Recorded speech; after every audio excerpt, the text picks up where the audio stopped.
Hello, hello, hello, everyone. Here I am. And we're going to work today with this lovely soul, this fantastic woman who unfortunately has passed very, very recently. And I will tell you about her as we go on. There was a subscriber who had written to me and said, look, you should think about Deborah. And I thought, well, I say the same thing that I say to everyone. This person has to come, her soul or his soul has to come to me. And lo and behold, that night she came, and I then switched the dates. So let's see if I can give you some information before we go into her channeling. Okay, so Dame Deborah Anne James, she was then dubbed, was an English journalist and educator, a podcast host and a charity campaigner from London. And in 2016, she was diagnosed with incurable bowel cancer and went on to host the You, Me, and the Big C podcast on BBC Radio 5 about her struggles with her illness. She was a deputy head teacher specialising in computer science and e-learning at Salesian School, Chertsey, and later moving to the Matthew Arnold School in Staines-upon Thames, where she worked up until her diagnosis with bowel cancer. She began working as a journalist and columnist for The Sun, detailing her cancer journey. And in June of 2021, after undergoing multiple treatments, James said her cancer was moving in the wrong direction and that the drugs she was relying on were no longer effective. Now, this is when the downside started. In May in 2022, James posted an update on her condition on social media, stating that she was receiving hospice at home care and that her body just couldn't continue anymore. In less than 48 hours after that post, over £3 million were raised for her campaign, the Bowel Babe Fund. And 2 days later, James was appointed Dame Commander of the Order of the British Empire, DBE. Her damehood was conferred on her by Prince William, Duke of Cambridge, at her family home.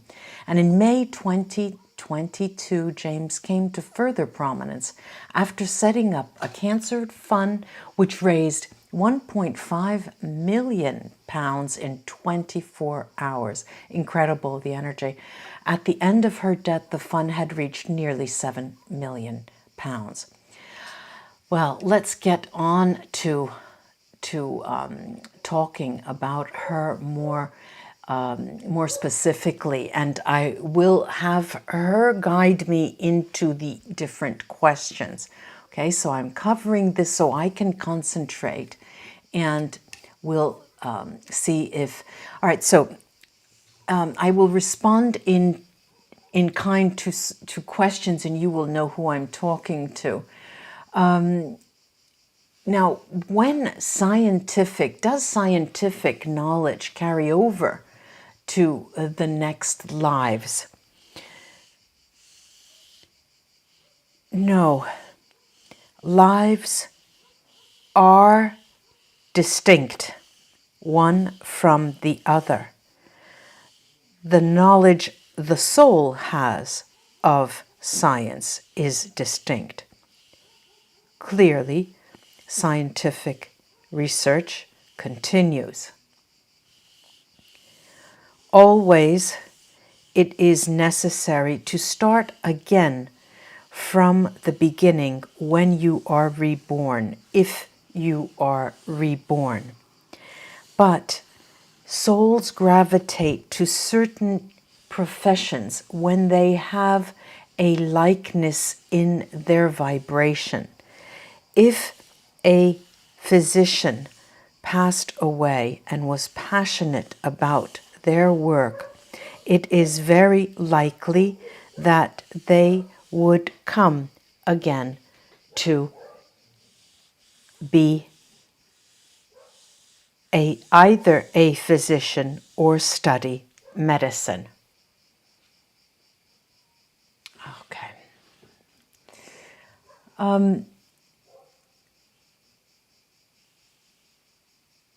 Approximately how many human lives can we have before we become enlightened?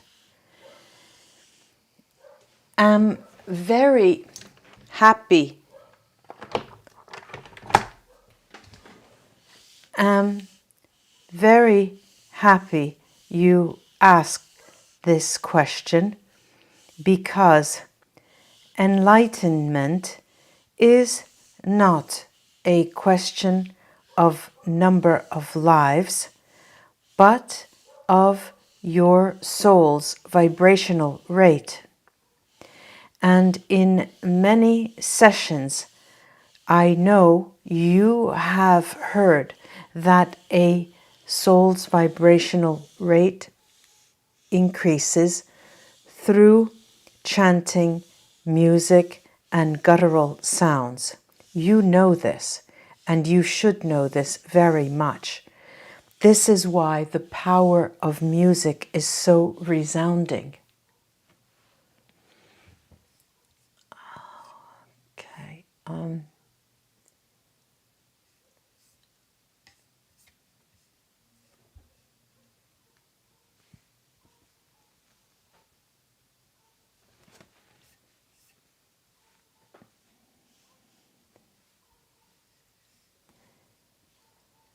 You ask about the vibrational rate and connection to the divine. I just mentioned about vibration of your vocal cords and chanting and singing. This is what you can do when you are under a form of meditation.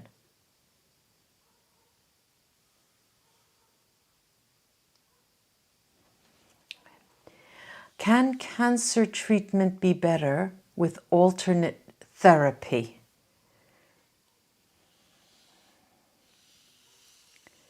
Quite simply, the alternate therapy you are thinking of, meaning alternate to traditional medicine, is not effective. I can safely say that a large combination of therapies are needed. This is very well known today. And if by alternate you mean a different form of medicine, yes, it's true, but not alone. Also, there is a huge importance of using energy, any therapeutic means that focuses on energy and energy clearing is extremely important.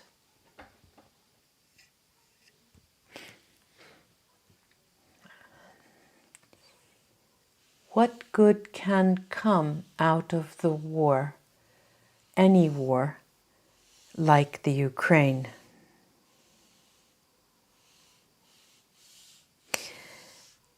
This question is, we could say, $1 million question, because it is the same question everyone asks when a very dear loved one passes. What good did their passing create? And this is part of the mysteries of the divine. Only when time passes, are we allowed to see the results? When I say we, I mean humans. Very soon you will see the results of the Ukraine war and what it has led to. But I can say already that there are increasingly important results. Just think of the Ukraine as being a candidate to apply for the European Union. This would have been unheard of before the war. The same can be said of Sweden and Finland to join NATO. Just think of those consequences and of how the world will radically change.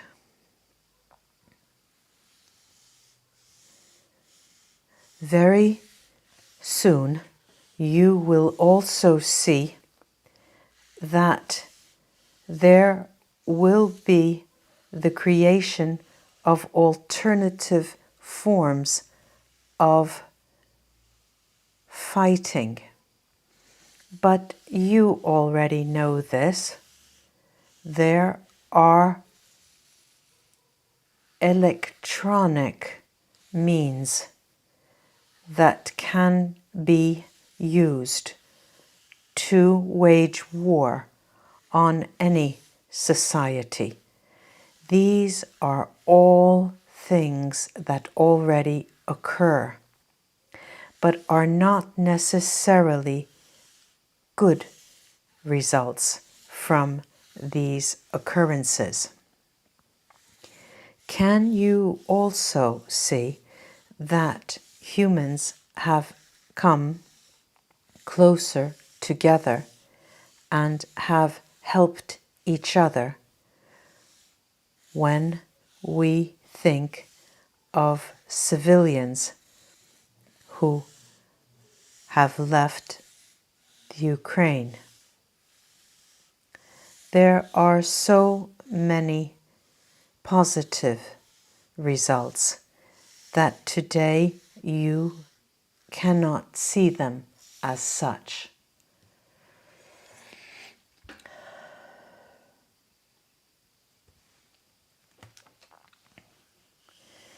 You ask about heaven and hell, and it is similar to asking about light and darkness. And you ask about the afterlife. Technically speaking, the term afterlife is incorrect. It is still part of life, but not as you know it now. There is much talk about the here and now and the after, but we forget that the after is just part of cyclical returns. And it might seem like I talk and speak in riddles, but it is one cycle that repeats itself. Do heaven and hell exist? There are negative beings and positive beings. When I say beings, I mean souls, whether you consider them alive or not. They are two sides of the exact same coin. Life could not exist as you know it today if only one side of the coin ceased to exist. This is why you need to embrace what seemingly appears to you as negative, because it is just part of a longer and wider cycle.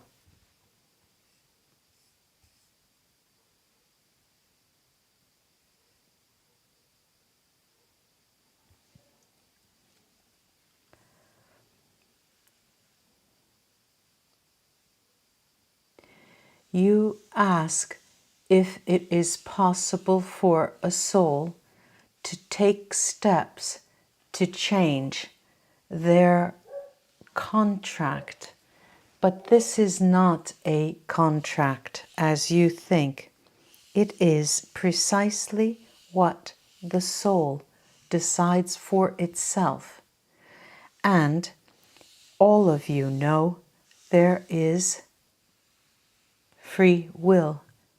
You must just simply make a decision in any direction, and that changes everything in front of your very eyes. What is the problem, however? And the problem is no one is willing to forego a life they are used to one they are unaware of or think that it could be unknown.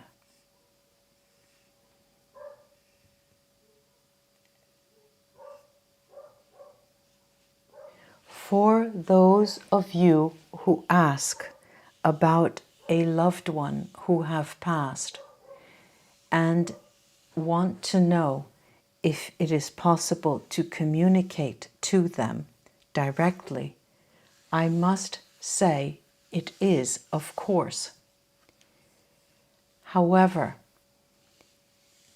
just remember that it takes time and it takes patience, because you may feel you open a Pandora's box if you start to receive responses.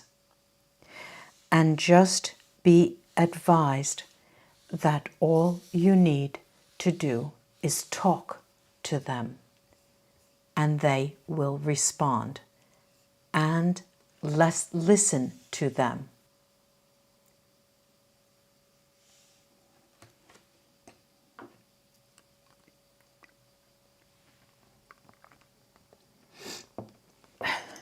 You ask if a soul who has passed has the power to see someone and their future accurately.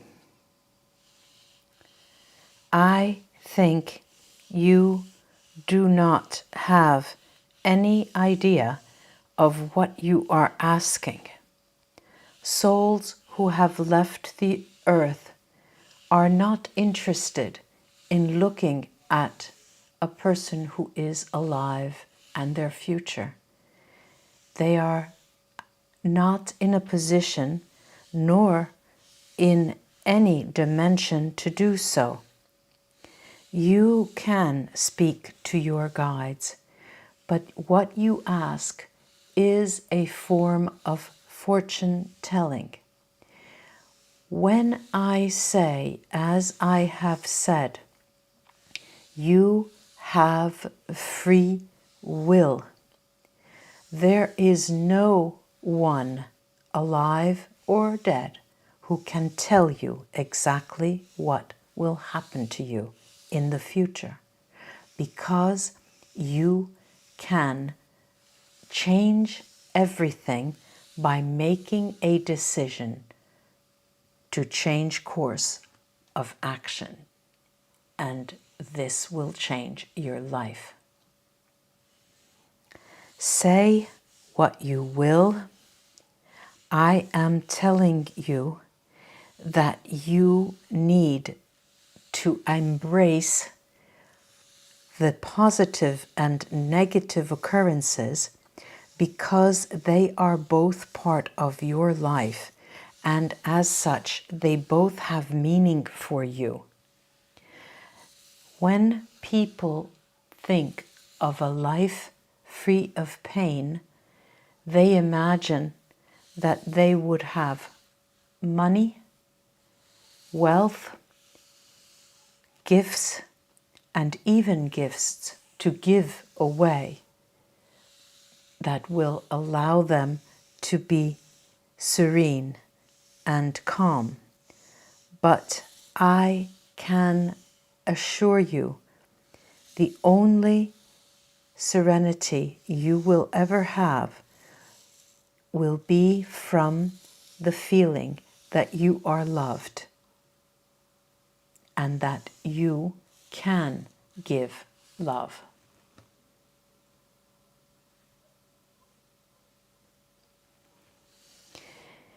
You ask also how we can connect to Mother Earth. How did you connect with your mother? What did you do? Think of that and remember your actions. But do not wait for something to come to you.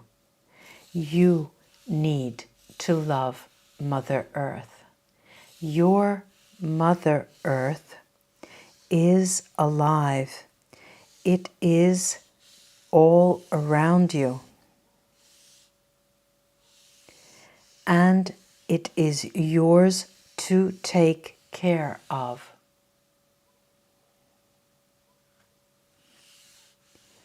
Will you marry the person you want? It is not important for me to tell you that, but you will be able to know that already yourself.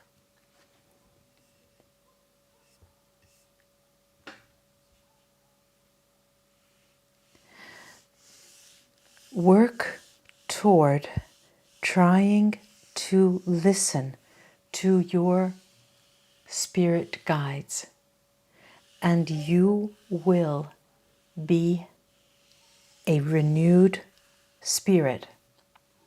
Work toward listening to messages that come from the universe and from your ancestors. That will help you tremendously.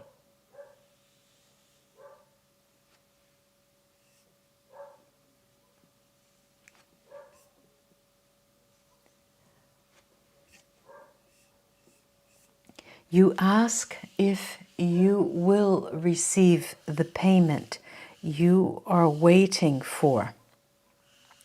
And this is a matter out of your hands. But yes, you will receive it, and not in the measure that you expect, and not in the time frame that you expect.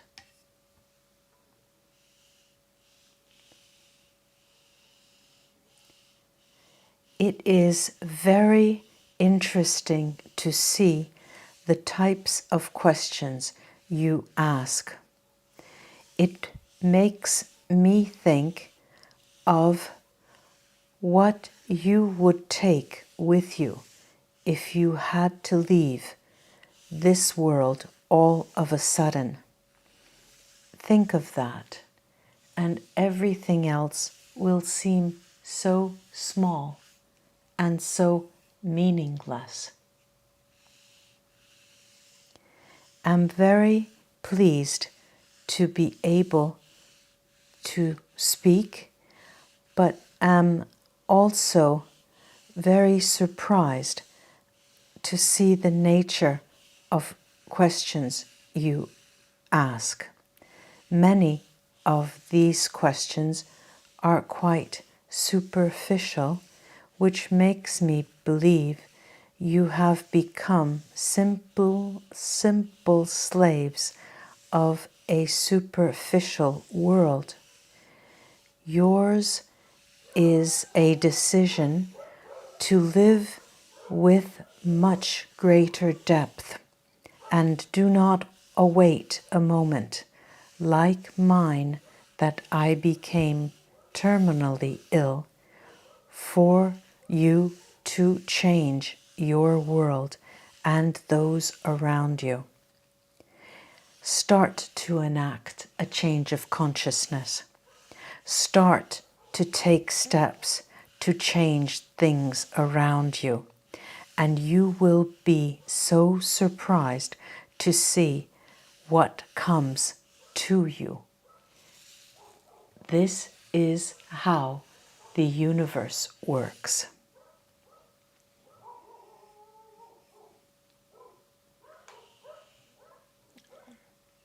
She's gone. She's gone. She's gone. But it's very interesting, this this conversation, and it was as if she couldn't believe, you know, someone asking, you know, will I marry this person, or what, you know, when will I marry this person? And I guess that was what prompted her to give responses in a certain way. Ladies and gentlemen, if you'd like to have a private reading, you can write to me at one of these addresses, a private card reading or a private channeling session. Write to me and we'll work it out. I'll give you the link, or just go to my websites and see www.christellemartinet.com or www.claudiamonacelli.com. The movement, the Lessons in Movement, the first season has ended in September. The second season will start, and I will again announce them. Namaste, ladies and gentlemen. Until we read together again, as I always say, bye-bye.